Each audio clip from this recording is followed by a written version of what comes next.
नमस्कार दोस्तों, स्वागत है आप सभी का IQ स्टडी जय हो में। तो जैसा कि आप सभी लोग जानते हैं, जो MCQ हिस्ट्री का चल रहा है उसमें 3 पार्ट आ चुका है। आज चौथा पार्ट हम ला रहे हैं, तो आइए देखते हैं। चलिए, 7th चैप्टर है economic consequences of British rule. जो ब्रिटिश रूल था उसमें इकोनॉमिक की क्या स्थिति थी, उसमें आइए देखते हैं। भारत में प्रथम रेल लाइन का निर्माण किन नगरों के बीच हुआ था? तो बम्बई और ठाणे। भारत में प्रथम रेल लाइन का निर्माण हुआ था तो मुंबई और ठाणे के बीच। भारत की पहली रेलवे लाइन किन स्थानों के बीच चली और कब चली? तो बम्बई और ठाणे के बीच 1853 में। दोस्तों, क्वेश्चन रिपीट किया है कई बार। आइए कथन और कार्ड देखते हैं। ब्रिटिश विधिवेत्ता प्रामाणिक मूल ग्रंथों के अधिनियमों को समझने के लिए भारतीय पंडितों और मौलवियों का भरोसा करते थे। ब्रिटिश सेना ने 1783 में हिंदू कानूनों को तथा 1785 में मुस्लिम कानूनों को संहिताबद्ध किया। तो दोस्तों, इसमें से जो हमारा आंसर है बी दिया हुआ है, यानी कथन और कारण दोनों सत्य पर व्याख्या नहीं है।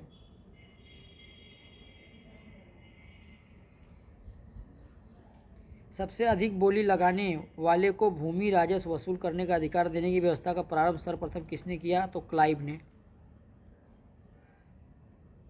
निम्नलिखित में से किस समाचार पत्र ने कहा था कि भारत में रेल का विकास एक हथकड़ी है?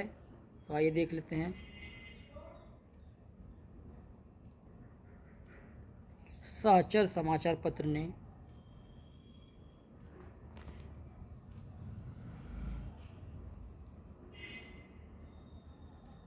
ब्रिटिश भारत में रेलवे की उपयोगिता पर किसने कहा था? ब्रिटिश भारत में रेलवे की कोई उपयोगिता नहीं है, यह दूसरे की पत्नी को अलंकृत करने जैसा है।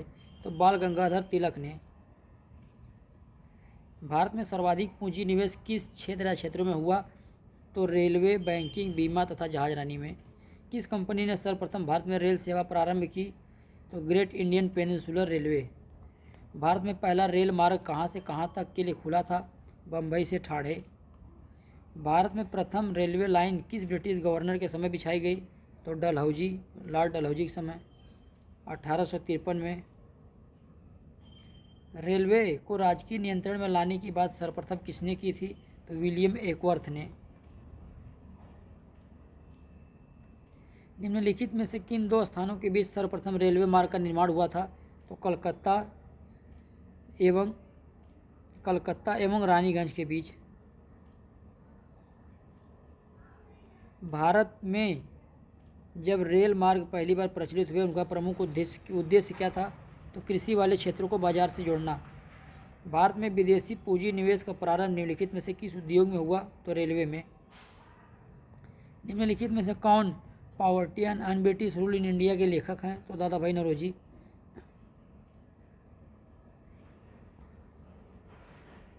दादा भाई नौरोजी द्वारा उनकी कृति poverty and unBritish rule in India में प्रस्तुत किए गए अपवहन सिद्धांत शब्द को निम्नलिखित कथनों में से कौन सा एक समुचित रूप से परिभाषित करता है?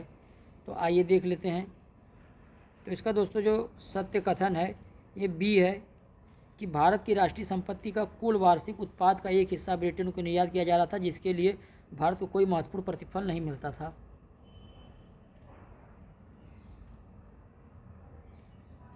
दादा भाई नौरोजी द्वारा प्रतिपादित अपवाद सिद्धांत की सही परिभाषा नीचे के किस कथन में आती है? तो फिर वही दोस्तों क्वेश्चन रिपीट किया है। भारत की राष्ट्रीय संपदा का एक भाग अथवा कुल वार्षिक उत्पाद ब्रिटेन को निर्यात कर दिया जाता था, जिसके लिए भारत को कोई वास्तविक प्रतिफल नहीं मिलता था। दादा भाई नौरोजी ने किस लेख के माध्यम से लोगों का ध्यान धन निष्कासन सिद्धांत की ओर खींचा? तो इंग्लैंड डेब्ट टू इंडिया। पहली बार भारतवर्ष की औसत प्रति व्यक्ति आय का सांख्यिकी अनुमान प्रस्तुत करने वाला कौन थे? तो दादा भाई नौरोजी। वह प्रथम भारतीय कौन था जिसने आर्थिक निकासी के सिद्धांत की ब्रिटिश पार्लियामेंट के हाउस ऑफ कॉमन्स में भर्त्सना की? तो दादा भाई नौरोजी ने। ड्रेन ऑफ वेल्थ के सिद्धांत को किसने दिया? तो दादा भाई नौरोजी ने। ब्रिटिश राज के समय में भारत के आर्थिक दोहन के सिद्धांत को सर्वप्रथम किसने प्रकट किया? दादा भाई नौरोजी। दोस्तों, ये सभी शब्द एक ही हैं, बस अलग अलग तरीके से दिए गए हैं। धन निकासी के सिद्धांत का प्रमुख प्रतिपादक कौन थे? दादा भाई नौरोजी। भारत में धन निकासी के सिद्धांत का प्रतिपादक कौन थे? दादा भाई नौरोजी। दादा भाई नौरोजी ने तर्क दिया कि जो कुछ बाहर अपवाहित हो रहा था वहाँ संभावित अधिशेष था, जिसे यदि भारत में निवेश किया जाता तो भारत में अधिक आर्थिक विकास हो सकता था। कथन है, कारण साम्राज्यवादियों का विश्वास था कि भारत को व्यापक पूंजीवादी विश्व बाजार में ले आया गया था तथा वह अपने आप में आधुनिकीकरण की ओर प्रगति था। तो ए और दोनों से ये व्याख्या भी कर रहा है। निम्नलिखित में से कौन दादा भाई नौरोजी के उस सरल सिद्धांत ड्रेन थ्योरी में विश्वास नहीं करता था? तो करते थे सर सैयद अहमद खान। निम्नलिखित कथनों पर विचार कीजिए। दादा भाई नौरोजी की भारतीय राष्ट्रीय आंदोलन को सर्वाधिक प्रभावी देन थी। उन्होंने इस बात को अभिव्यक्त किया कि ब्रिटेन भारत का आर्थिक शोषण कर रहा है। उन्होंने प्राचीन भारतीय ग्रंथों की व्याख्या की और भारतीयों में आत्मविश्वास जगाया। आइए देखते हैं कौन कौन सा सत्य है। और तीसरा कथन, उन्होंने सभी सामाजिक बुराइयों के निराकरण की आवश्यकता पर सर्वोपरि जोर दिया। तो इसमें केवल कथन एक सत्य है। कथन एक क्या दोस्तों? उन्होंने इस बात को अभिव्यक्त किया कि ब्रिटेन भारत का आर्थिक शोषण कर रहा है। निम्नलिखित में से किसने भारत के अंग्रेजी उपनिवेशी नियंत्रण की आलोचना में अन ब्रिटिश पदावली का उपयोग किया था? तो दादा भाई नौरोजी ने। आर्थिक निष्कासन के सिद्धांत का प्रतिपादन किसने किया? तो दादा भाई नौरोजी ने। दोस्तों ये क्वेश्चन बहुत रिपीट हो चुका है। निम्नलिखित में से कौन सा एक कथन ब्रिटिश आर्थिक नीतियों का प्रभाव नहीं था? तो भारतीय सैनिकों का विद्रोह ये नहीं था। बाकी कृषि की दुर्दशा, कुटीर उद्योगों का पतन, रेल का विस्तार, ये सभी थे जिनकी वजह से ब्रिटिश आर्थिक नीतियाँ ये सब थीं। अंग्रेजी राज के समय भारत के आर्थिक पतन के लिए निम्नलिखित में से कौन सा कारण सही नहीं है? तो सामुद्रिक शक्ति के अभाव के कारण पार सामुद्रिक बाजार नहीं प्राप्त होना, यही सत्य। बाकी भारतीयों में योग्यता और तकनीकी कुशलता की कमी है, सत्य थी। दुर्बल श्रेणी संगठन कारण देसी उद्योगों का असुरक्षित रहना, भारत में औद्योगिक उद्यमियों के वर्ग का नहीं होना। निम्नलिखित कथनों पर विचार कीजिए तथा नीचे दिए गए कूट से सही उत्तर का चयन कीजिए। कथन है, ब्रिटिश काल में सामान्यतः भारत का व्यापार संतुलन अनुकूल था और कारण है धन की निकासी का स्वरूप अप्रतिफलित निर्यात था। तो दोस्तों इसमें एक गलत है, क्योंकि उसमें भारत के अनुकूल नहीं बल्कि भारत के प्रतिकूल था। भारत के प्रतिकूल, जबकि आर सही है। धन की निकासी का स्वरूप अप्रतिफलित निर्यात था, मतलब भारत को कोई प्रतिफल इसका नहीं मिलता था। किसने ब्रिटिश उपनिवेशवाद को 3 क्रमिक चरणों यथा मुक्त व्यापार, वाणिज्यिक पूंजीवादी एवं वित्तीय साम्राज्यवाद के रूप में वर्गीकृत किया है? तो आर.सी. दत्त ने। औपनिवेशिक भारत के आर्थिक इतिहास को किसने निम्न 4 चरणों में विभाजित किया था? तो कार्ल मार्क्स ने। ये 4 चरण कौन कौन से हैं? व्यापारिक पूंजीवाद, मुक्त व्यापार पूंजीवाद, औद्योगिक पूंजीवाद, वित्तीय पूंजीवाद। तो कार्ल मार्क्स ने। भारत से इंग्लैंड के लिए धन का निष्कासन किसके बाद आरंभ हुआ? दीवानी प्रदान करने के बाद। किसने यह विचार व्यक्त किया था कि भारत में ब्रिटिश आर्थिक नीति घिनौनी है? कार्ल मार्क्स ने। निम्नलिखित में से कौन भारत में उपनिवेशवाद या के आर्थिक आलोचक थे? आइए देख लेते हैं। दिया है पहला दादा भाई नौरोजी, जी सुब्रमण्यम अय्यर और आर.सी. दत्त। तो इसमें तीनों व्यक्ति दोस्तों आलोचक थे। जी सुब्रमण्यम अय्यर भी, आर.सी. दत्त जी और दादा भाई नौरोजी।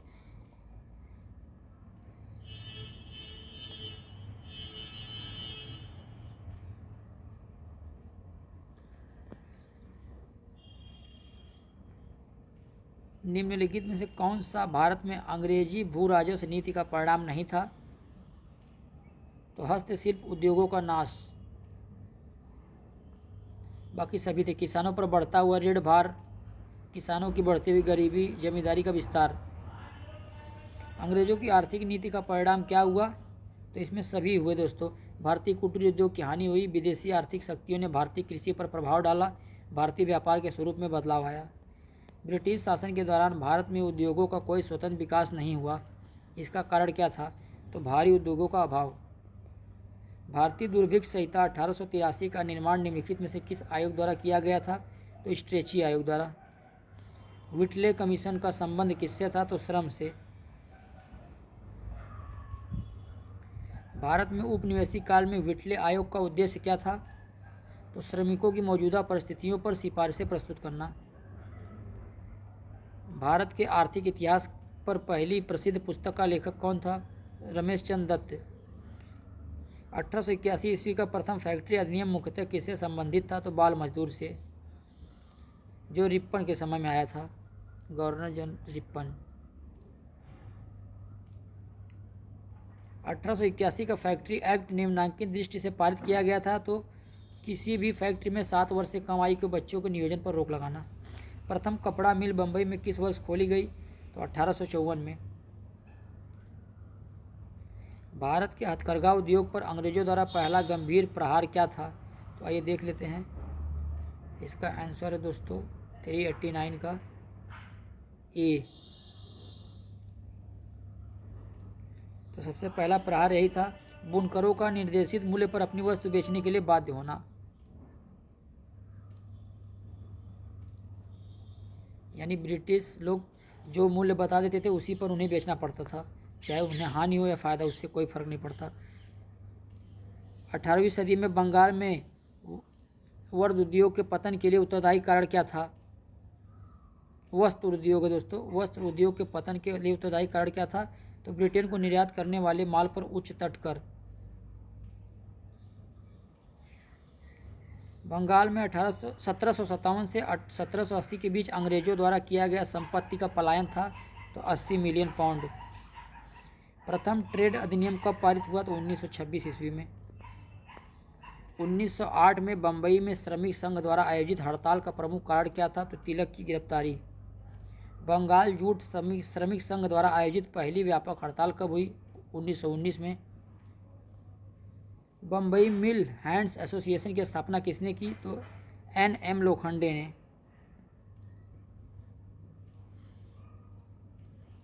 18वीं शताब्दी में निम्नलिखित में से कौन तांबे एवं पीतल उद्योग के लिए प्रसिद्ध थे?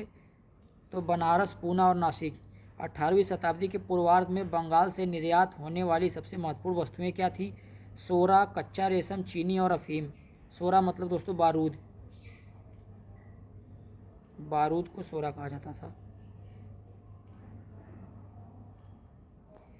अंग्रेजी शासन काल में भारत का कौन सा क्षेत्र अफीम उत्पादन हेतु प्रसिद्ध था? तो बिहार। कौन सी वस्तु का उत्पादन अंग्रेजी काल में नहीं होता था? तो दोस्तों इसमें से सभी होते थे, इसलिए यहाँ पर कुछ आंसर नहीं होगा। अफीम भी था, चाय, कॉफ़ी, सोरा सभी थे। निम्नांकित कथनों में से कौन सही नहीं? आइए देख लेते हैं कौन सा। तो इसमें कथन नंबर 3 सत्य नहीं है, बाकी सभी सत्य। आइए देखते हैं क्या सत्य कथन देखते हैं। ब्रिटिश काल में भारतीय अर्थव्यवस्था गतिहीन रही। भारत 1947 तक ब्रिटेन का उपनिवेश था। ब्रिटिश काल में भारत कच्चे माल का पूर्ति करता था। परवर्ती 19वीं शताब्दी में कौन सा प्रमुख उद्योग भारतीय पूंजीपतियों के हाथ में था? तो वस्त्र उद्योग। 19वीं शताब्दी के अंत में कौन सा प्रमुख उद्योग भारतीय पूंजीवादियों के हाथ में था? तो सूती वस्त्र। 19वीं शताब्दी में अंग्रेज भारत से ब्रिटिश निम्नलिखित में से किस वस्तु का निर्यात करते थे? तो कपास का। 19वीं शताब्दी में भारत सरकार की आय का सबसे प्रमुख साधन क्या था? तो भू राजस्व। आरंभ में यूरोपीय व्यापारियों की रुचि किसमें थी? तो मसाले में। निम्नलिखित में से ब्रिटिश सरकार की नीतियों के फलस्वरूप भारतीय कृषक वर्ग की निर्धनता का कौन सा प्रमुख कारण था? तो ब्रिटिश शासन के अधिकतम काल में कृषक वर्ग पर अधिक भूमि कर लगाना। ब्रिटिश राज में भारत में भयानक गरीबी का कारण निम्नलिखित में से क्या नहीं था? तो दोस्तों भारत में विदेशी पूंजी लगाना ये असत्य है, जबकि कृषि उत्पादन और देसी उद्योगों का क्षरण हो चुका था। आधुनिक उद्योगों का अपर्याप्त विकास हो रहा था और ऊंची कर दरें थी। 17वीं शताब्दी में इंग्लिश ईस्ट इंडिया कंपनी के निर्यात व्यापार में कौन सी वस्तु प्रमुख थी? तो सूती वस्त्र। बंगाल से अंग्रेज निर्यात करते थे? तो नमक, चीनी, रेशम सभी। भारत में ब्रिटिश शासन के अंतर्गत ग्रामीण ऋणग्रस्तता की क्रमिक वृद्धि का कारण क्या था? तो आइए देख लेते हैं। तो एक क्रमिक 1, 2, 3, 4 पहले भूमि जोत का विखंडन, फिर कुटीर उद्योगों का पतन हुआ, फिर सिंचाई सुविधाओं के विकास का अभाव, फिर नकदी फसलों का चलन आया। इस वजह से ब्रिटिश राज्यकाल में महाजनी वर्ग के विकास का क्या प्रमुख कारण था? तो किसानों से अधिक भू राजस्व की मांग। भारतवर्ष में आधुनिक उद्योगों के तिथिक्रम में सर्वप्रथम कौन सा उद्योग आता है? तो जूट। दस्तक शब्द से तात्पर्य है तो शुल्क मुक्त व्यापार।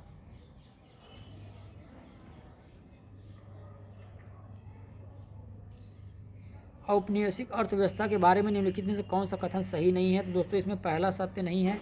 आइए सत्य कथन देख लेते हैं।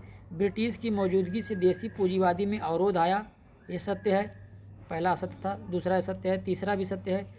पूर्वी भारत में श्वेत सामूहिक एकाधिकार व्हाइट कलेक्टिव मोनोपोली सबसे पहले आया तथा सर्वाधिक सुदृढ़ बना रहा। रेलवे के निर्माण से पहले बॉम्बे के भीतरी प्रदेश में प्रवेश करना कठिन था। ये तीनों कथन सत्य हैं। डच व्यापारी निम्न में से क्या भारत से खरीदकर मसालों के बदले ईस्ट इंडिया कंपनी में बेचा करते थे? तो सूती वस्त्र। प्रथम वाणिज्यिक बैंक कहाँ था? तो कलकत्ता में। भारत में स्थापित होने वाला पहला वाणिज्यिक बैंक कौन सा था? तो बैंक ऑफ कलकत्ता। बंगाल में अकाल का कारण क्या था? तो सरकार द्वारा वस्तुओं को न भेजना। शब्द इंपीरियल प्रेफरेंस का प्रयोग किया जाता था तो किसके लिए? आइए देख लेते हैं। इंपीरियल प्रेफरेंस का मतलब क्या था? तो दोस्तों इंपीरियल प्रेफरेंस का मतलब था भारत में ब्रिटिश आयातों पर दी गई विशेष रियायतों के लिए। निम्नलिखित में से कौन से भारत में कंपनी सरकार के राजस्व के प्रमुख द्योतक थे? तो 1, 2 और 5। भू राजस्व, नमक और अफीम व्यापार का एकाधिकार, और सायर अर्थात सीमा शुल्क, पथ कर, उत्पादन शुल्क इत्यादि। भू राजस्व, नमक और अफीम व्यापार का एकाधिकार, और सीमा शुल्क, पथ कर, उत्पादन शुल्क और इत्यादि।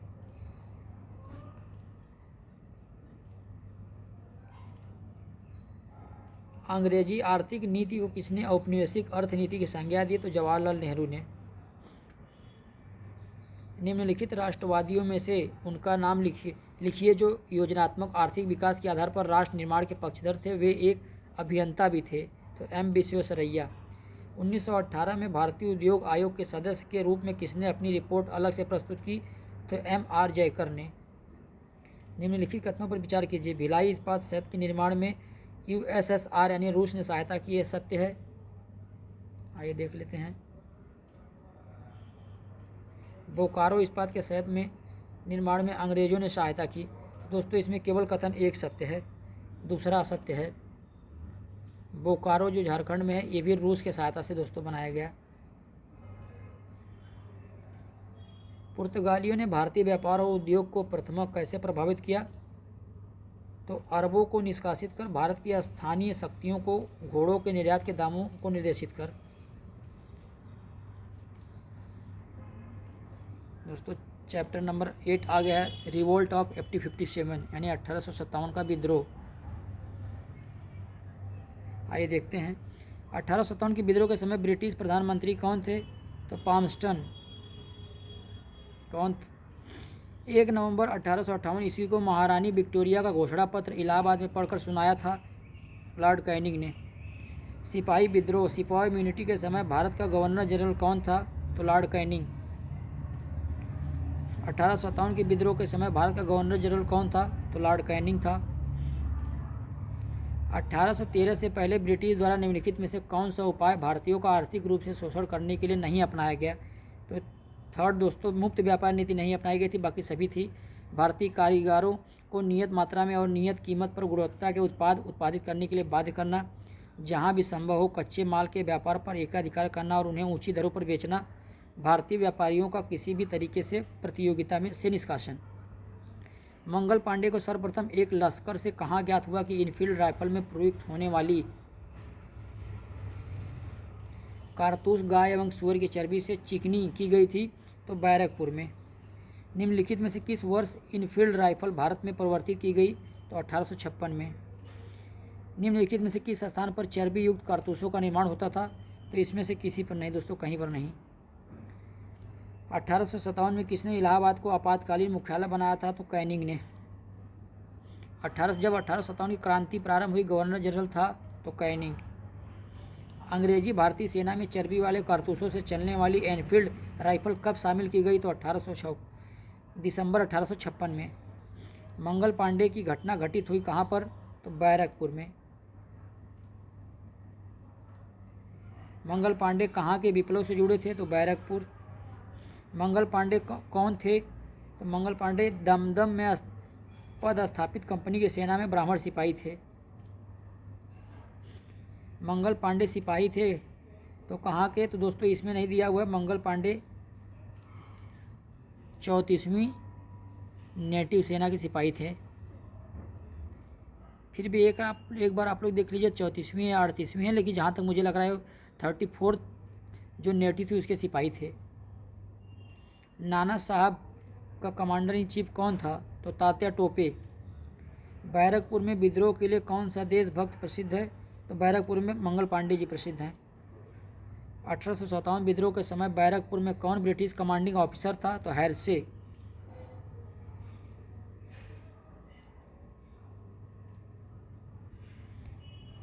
एक मिनट दोस्तों, इसका क्वेश्चन शायद नीचे है। मंगल पांडे ने किसको गोली मारी थी, तो आइए देख लेते हैं। तो मंगल पांडे ने हैरसे को गोली मारी थी। 1857 में चर्बी के कारतूसों के विरुद्ध पहली गंभीर घटना कहाँ हुई, तो बैरकपुर में।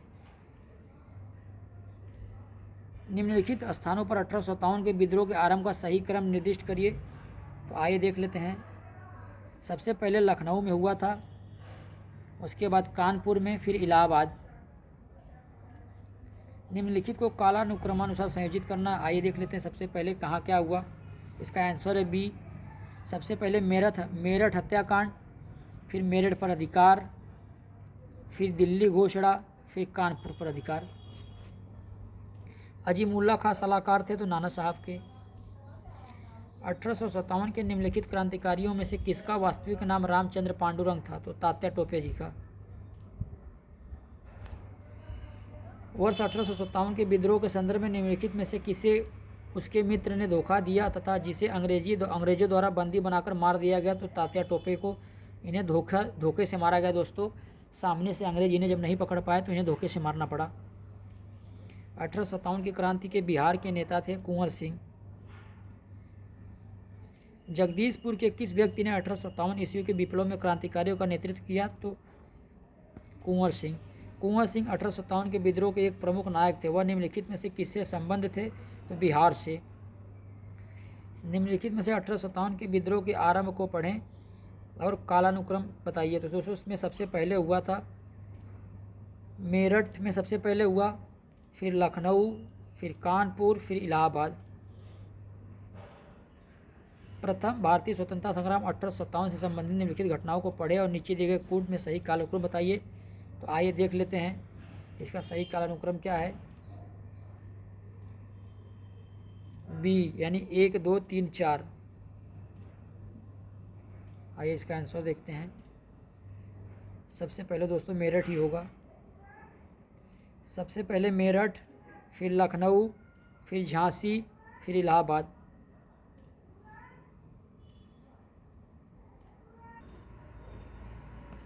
अठारह में बरेली के सैनिकों के विद्रोह का किसने नेतृत्व किया, तो मौलवी अहमदुल्ला ने। 1857 के विद्रोह का नेतृत्व बिहार में किसने किया, तो कुंवर सिंह ने। 1857 के विद्रोह का बिहार में 15 जुलाई 1857 से 20 जनवरी 1858 तक केंद्र था, तो जगदीशपुर, जहाँ के कुंवर सिंह ने नेतृत्व किया था। जगदीशपुर के राजा थे तो कुंवर सिंह। कुंवर सिंह ने 1857 के विद्रोह का नेतृत्व किस प्रांत से किया, तो बिहार से। निम्नलिखित में से कौन सा वक्तव्य सही नहीं है, तो तीसरा सही नहीं है। नाना साहब को फांसी पर चढ़ाया गया था, यही असत्य है। जबकि नाना साहब के सहयोगी तात्या टोपे थे, असत्य है। नाना साहब ने कानपुर में विद्रोह का नेतृत्व किया था। नाना साहब पेशवा बाजीराव द्वितीय के दत्तक पुत्र थे। 1857 के विद्रोह के दौरान अंग्रेजों के विरुद्ध जिहाद का प्रचार किसने किया, तो मौलवी अहमदुल्ला शाह ने। निम्नलिखित में से कौन 1857 के विद्रोह में अंग्रेजों का सबसे कट्टर दुश्मन था, तो मौलवी अहमदुल्ला सबसे कट्टर दुश्मन थे। इन्हें पकड़ने के लिए अंग्रेजों ने दोस्तों इनाम रखा था, क्योंकि इन्हें पकड़ना मुश्किल था। अहमद उल्ला फैजवादी द्वारा 1857 के विद्रोह के समय किस स्थान पर समानांतर सरकार की स्थापना की गई, तो फैजाबाद में।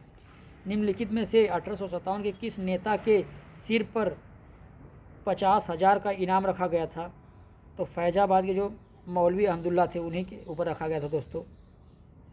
लखनऊ में 1857 का विद्रोह इस तिथि को शुरू हुआ, तो 4 जून 1857 को। लखनऊ में 1857 के स्वतंत्रता संग्राम का नेतृत्व किसने किया, तो हजरत महल ने।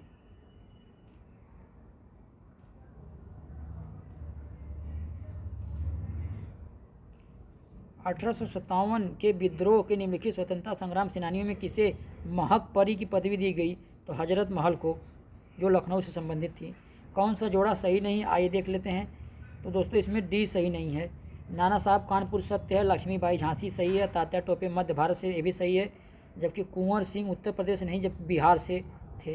कुंवर सिंह जो है उन्होंने विद्रोह का नेतृत्व बिहार से किया। आइए देख लेते हैं। आंसर लक्ष्मीबाई झांसी, नाना साहब कानपुर, तात्या टोपे मध्य भारत और कुंवर सिंह बिहार के जगदीशपुर से। कानपुर में सेना का नेतृत्व किसने किया? तो नाना साहब ने। सूची 1 को सूची 2 से मिलाना, आइए देखते हैं। तो दोस्तों मैं आप लोगों को बता देता हूँ। नाना साहब ने नेतृत्व किया कानपुर से, नवाब हामिद अली खान दिल्ली से, मौलवी अहमदुल्ला, 1 मिनट दोस्तों देख लेते हैं इसका आंसर 2 1 3 4। हाँ, नाना साहब कानपुर, नवाब हामिद अली खान दिल्ली से, उसके बाद मौलवी अहमद उल्ला जो थे वो लखनऊ से, और मनीराम दीवान असम से। दोस्तों मौलवी अहमदुल्ला ये फैजाबाद भी दिया रहेगा। अगर फैजाबाद यदि नहीं होगा तो लखनऊ दिया रहेगा। आप लोग लखनऊ टिक लगाइए। सूची 1 को सूची 2 से मिलाना है, आइए देख लेते हैं कौन कहाँ से था। 1 मिनट दोस्तों। तो जो बख्त खां थे वो दिल्ली से इनके नेतृत्व कर रहे थे। मौलवी अहमदुल्ला ये अवध से, जो फैजाबाद अवध लखनऊ सब सटा हुआ था। कुंवर सिंह आरा से, और नाना साहब कानपुर से।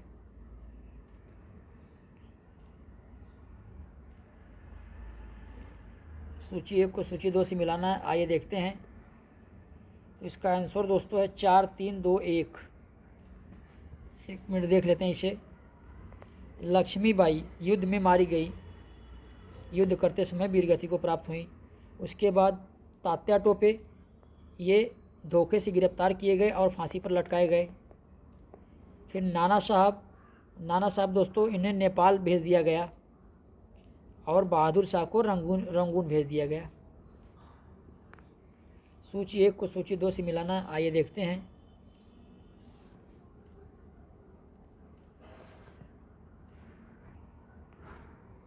इसका आंसर है दोस्तों बी 4 3 2 1। आइए देख लेते हैं। रानी लक्ष्मीबाई झांसी से थी, नेतृत्व कर रही थी। उसके बाद लखनऊ से बेगम हजरत महल, 4 3 2 1। कानपुर से अजीमुल्ला खान जो कि नाना साहब के सलाहकार थे, और फैजाबाद से मौलवी अहमदुल्ला शाह। निम्नलिखित में से किन ब्रिटिश अधिकारियों ने लखनऊ में अपना जीवन खोया था? तो इसमें से दोस्तों जनरल नील, मेजर जनरल हैवलॉक और हेनरी लॉरेंस ने लखनऊ में अपना जीवन खोया था। 2 3 और 4।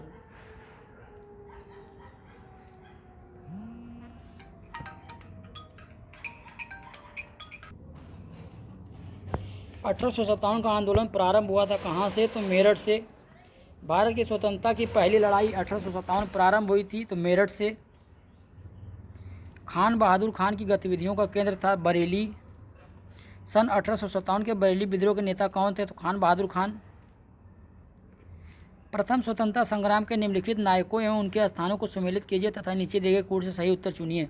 तो आइए देखते हैं। 1 2 3 4। इसका आंसर दोस्तों बी।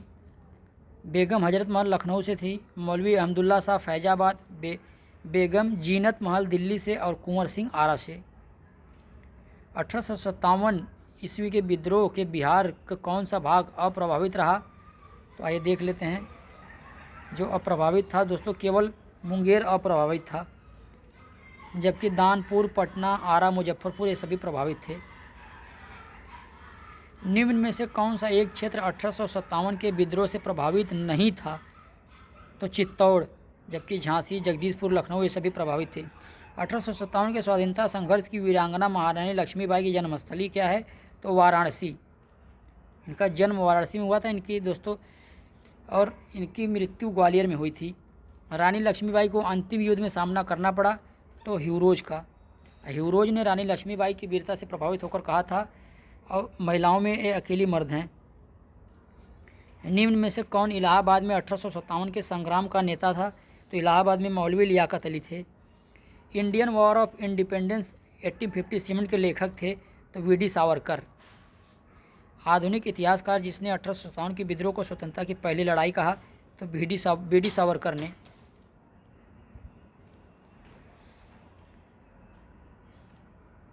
अठारह के संग्राम को प्रथम स्वतंत्रता संग्राम का नाम किसने दिया तो वीडी सावरकर ने। निम्नलिखित में से किसने पहली बार 1857 ईस्वी के विद्रोह को स्वतंत्रता संग्राम कहा तो विनायक दामोदर सावरकर या वीडी सावरकर ने।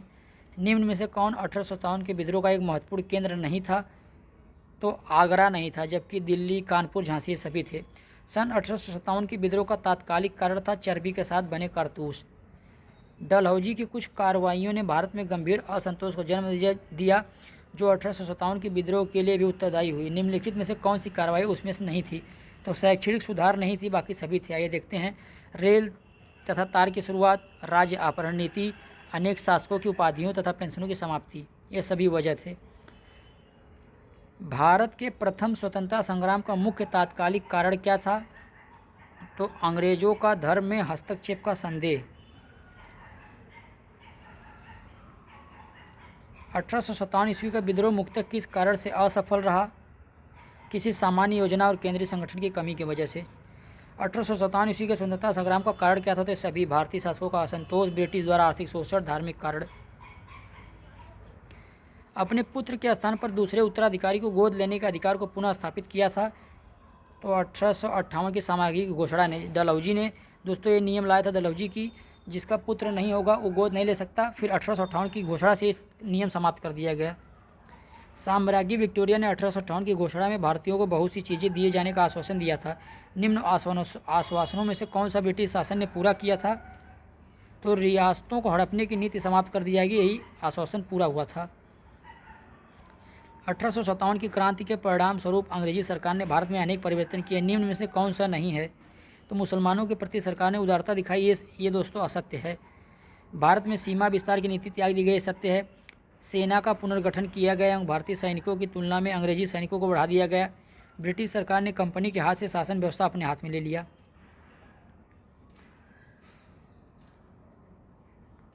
1857 के विद्रोह के बाद ब्रिटिश अधिकारियों द्वारा भारतीय सैनिकों की भर्ती अधिकांशतः निम्नांकित से की जाती थी तो उत्तर में गोरखा, सिख और पंजाबी से। 1857 के विद्रोह के पूर्व सिपाहियों के असंतोष के कारणों में सबसे गंभीर कारण क्या था तो दूरस्थ क्षेत्रों में लगातार अभियान पर भेजा जाना। 1857 के विद्रोह के पश्चात परिवर्तित स्थिति में ब्रिटिश सेना के विषय में निम्नलिखित में से कौन सी बात सही नहीं है तो दोस्तों इसमें प्रथम बात जो ए ऑप्शन सही नहीं है, यूपी के ब्राह्मण तत्व को बढ़ा दिया गया, ये असत्य है। बंगाल, बम्बई एवं मद्रास की 3 सेनाओं का पार्थक्य बना रहा है, सत्य है। भारतीयों के अनुपात में यूरोपीय सैन्य दल में वृद्धि, ये भी सत्य है, आपसा यूरोपीय बने रहें। 1857 की क्रांति के आरंभ के पूर्व निम्नलिखित में से कौन भारतीय सैनिकों में आक्रोश का कारण नहीं था तो दोस्तों जो चौथा दिया हुआ सेना में गैर ब्राह्मण के रसोइयों के रूप में नियुक्ति, यह सत्य है, बाकी सभी सत्य हैं। आइए सत्य कथन देखते हैं। उनकी पदोन्नति सूबेदार से पद तक सीमित थी, इससे ऊपर नहीं की जाती थी। भारतीय सैनिकों का वेतन कम था। आपत्तिजनक पशु की चर्बी से चिकनी की गई कारतूसें। 1857 की क्रांति से पूर्व ब्रिटिश और भारतीय सेना का देश में क्या अनुपात था तो 1857 से पूर्व ब्रिटिश और भारतीय 1:5 था। निम्नलिखित में से कौन सा 1857 के विद्रोह का परिणाम नहीं था तो आइए देख लेते हैं कौन सा परिणाम नहीं था। सबसे पहले देख लेते हैं कौन कौन से थे परिणाम। तो इसने मराठा शक्ति के उत्थान की सभी आशाएं धूर्षित कर दी। विद्रोह मुगल साम्राज्य के ताबूत में अंतिम कील साबित हुआ। इसने कंपनी के शासन को समाप्त कर दिया, जबकि इसके कारण ईसाई धर्म का प्रसार हुआ, यह सत्य है।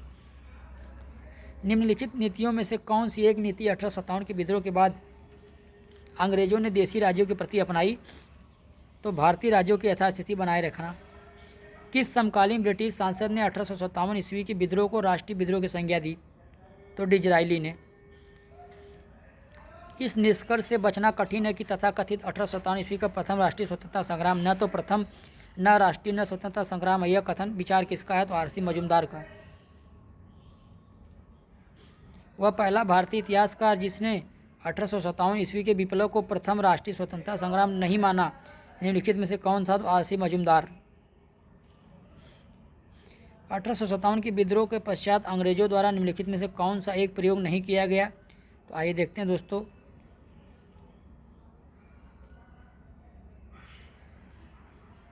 तो दोस्तों इसमें तीसरा कथन नहीं किया गया, बाकी सभी किए गए हैं। आइए देख लेते हैं। राजा और जमींदारों को फुसलाने का कार्य किया गया, सेना के संगठन पर चिंतन किया गया, हिंदू मुस्लिम एकता को ध्वस्त किया गया, जबकि भारत में धर्म और प्रथाओं में दखल अंदाजी करना बंद कर दिया गया। वर्ष 1857 के विद्रोह के दबाए जाने के तुरंत बाद अंग्रेजों ने देशी रियासतों में हस्तक्षेप बंद कर दिया। 1857 के विद्रोह से निम्न में से कौन संबंधित नहीं था? तो ऊधम सिंह नहीं थे दोस्तों ये, जबकि कुंवर सिंह, बेगम, हजरत महल, मौलवी अहमदुल्ला, ये तीनों व्यक्ति 1857 से संबंधित थे। नीचे दिए गए वक्तव्यों पर विचार कीजिए। कथन और कारण दिया हुआ। आइए देखते हैं कथन क्या है। प्रारंभिक विजय के बावजूद सिपाही विद्रोह राज्य को पलटने में सफल नहीं हो सका, और कारण है उदीयमान मध्यम वर्ग ने राज का पक्ष लिया था। तो ए और आर दोनों सत्य और व्याख्या नहीं है पर दोनों दोस्तों इसकी विचार कीजिए। कथन और कारण दिया हुआ है। 1857 में प्रथम स्वतंत्रता संग्राम ब्रिटिश सरकार से स्वतंत्रता प्राप्त करने में असफल रहा। कारण है बहादुर शाह जफर के नेतृत्व को जन सहयोग नहीं मिला था और अधिकांश महत्वपूर्ण रियासतों के शासक उनका साथ देने में कतरा गए। तो दोस्तों इसमें ए और बी दोनों सत्य है और आर ए का सही स्पष्टीकरण भी है। 1857 की क्रांति से भारतीय और अंग्रेजों के मध्य संबंध कटु हो गए और जाति घृणा उत्पन्न हुई। हिंदू मुसलमानों के बीच अविश्वास का न केवल जन्म हुआ अपितु उसमें वृद्धि हुई। उसी के तहत अंग्रेजों ने विभाजन करो और शासन करो की नीति अपनाई। तो देखते हैं दोस्तों इसमें से ए और बी, ए बी की व्याख्या करता है।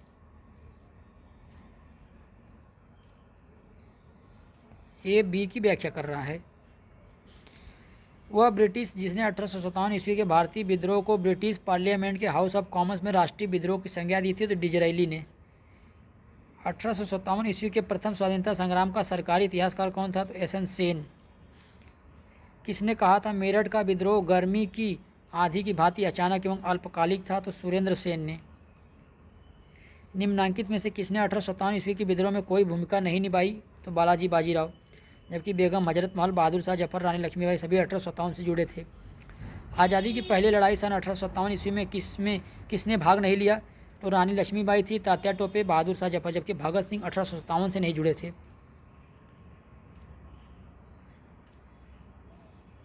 निम्नलिखित में से किसने सन 1857 में अंग्रेजों से संघर्ष किया था? तो दोस्तों शहादत खान ने।